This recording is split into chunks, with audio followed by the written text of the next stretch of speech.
Explain the concept of diversification in enterprise in agriculture.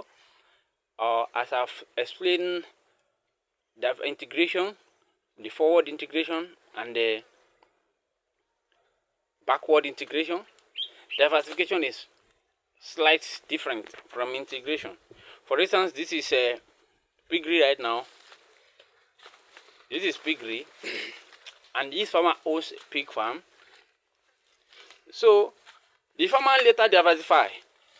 Of course, he was doing piggery, but later he choose to invest on fish production, and that aspect of production he invests into is drying of fish.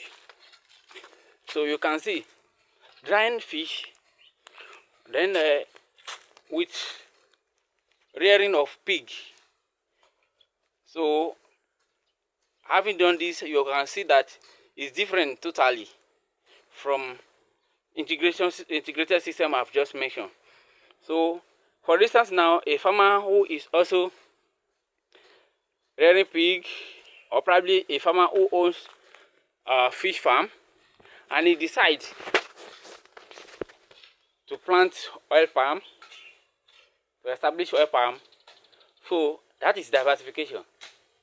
So diversification is moving from one enterprise to another enterprise that is totally different from what you'll be doing.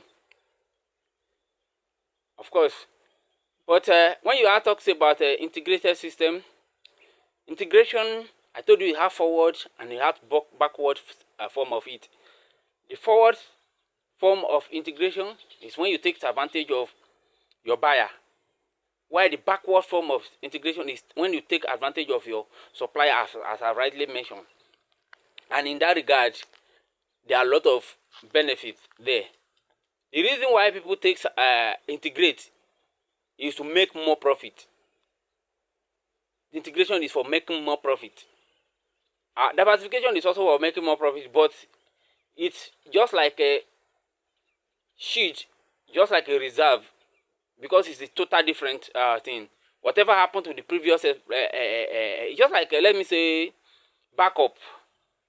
Of course, diversification is just like backup, so that whatever happened to your previous enterprise, you can have somewhere to depend on.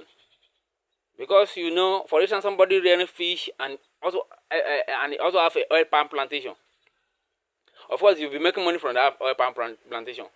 Let's say, for instance, now that the cost of fish is high, and that farmer could not just afford more production, or probably there is a kind of outbreak in the fish production that causes disease and lies. That farmer can depends on the oil palm, because you know that one is more of permanent crop, and that farmer can actually depends on that to finance his either his fish production, to boost his fish production in return, or whatever happened to oil palm production. For instance, the farmer who owns oil palm production, who established it and is harvesting that, and now let's say there is any change in policy or whatever, or something happened to that oil palm plantation. So in that kind of case, and probably the farmer was actually having piggery, you know that farmer can depend on pig now to sustain that oil palm plantation.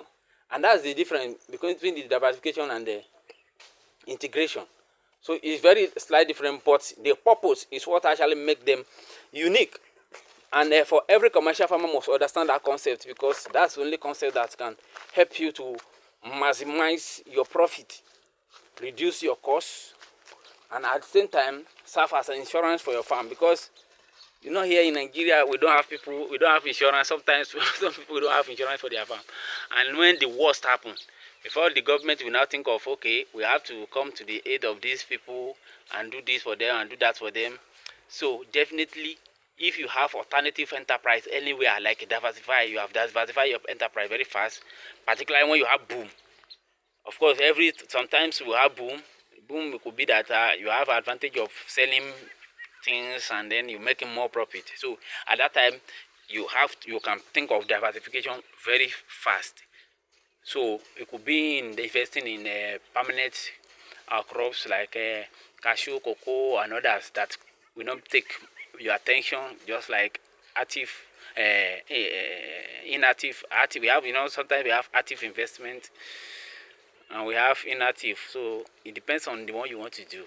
But definitely, what we are saying here is diversification is just like a form of insurance. It's a form of backup for your real enterprise that is giving you money. Why integration is taking advantage of your buyer or your supplier. Let me give you the example of forward integration here. Forward integration. Let me use a pig farmer for example. Somebody who is into pig production, and then let's say after producing the pig, the butcher will come and pick it.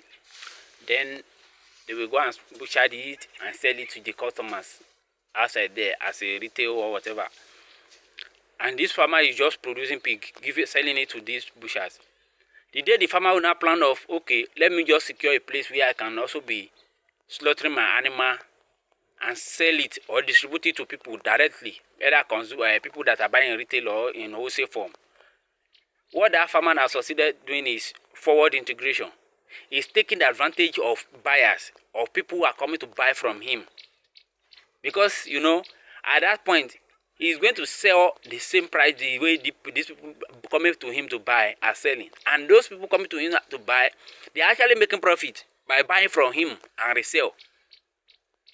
Now, he's taking that advantage now. The profit that those people that are coming to buy supposed to have been taking is going there now to exploit that kind of opportunity.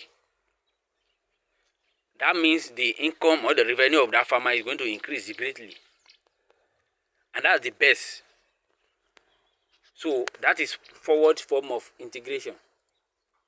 So for that pig farmer to do what I call a backward integration system, that pig farmer have input, which is feed, that is bringing into his farm. So if that farmer want to integrate backwardly, definitely, let's say the farmer just decide to plant hectares of corn and then soybeans and the likes.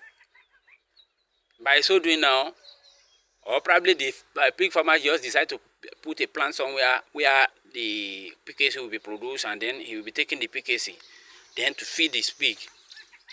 Definitely, the cost of buying PKC is going to reduce for that farmer. And that is why I told you, or probably the cost of buying maize that he established is going to reduce for that farmer. And in that case now, that farmer is going to pay little in terms of input that is used to bring into his farm. And that will as well do what? Increase his profit.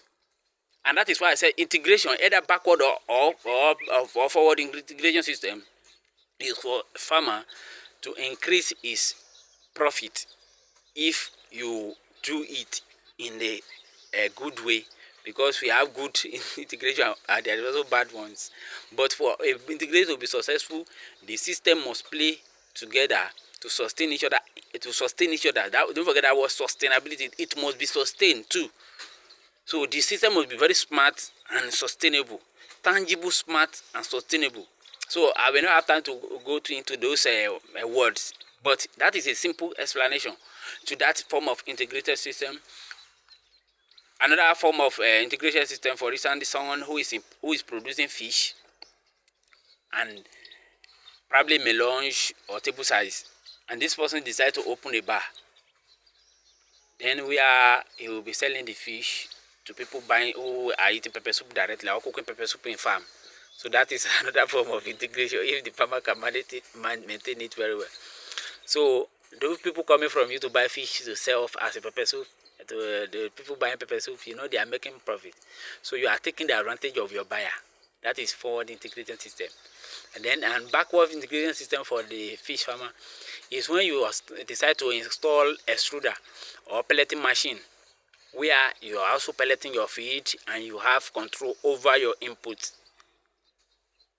And that is what I call a backward integrated system, and it is the best form of farming that can help. I hope you understand this explanation, and before I continue my teaching now.